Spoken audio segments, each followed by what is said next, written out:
Достар, Қазақ Сильвер күміс орталығынан құдалыққа алынатын топ 5 жүзікті көргіңіз келсе, бірге болыңыздар.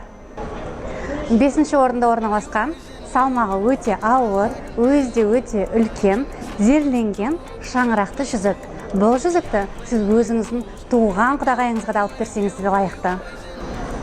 4-ші орында таза күмістен жасалған овал формадағы, шамаға 20-25 грамм болатын әжептәуір үлкен сақина болады. Бұны сіз құдағайыңызға немесе құдағай әжелерге алсаңыздар да болады. Топ үштікті аппақ күмістен жасалған шаңырағатты салмақты жүзік бастайды. Құдалықтарға арналған жүзіктердің сатылымы бойынша 2-ші орында орналасқан мынадай овал формадағы сердолик немесе малахит тасты филигрань өрнекті күміс жүзіктер.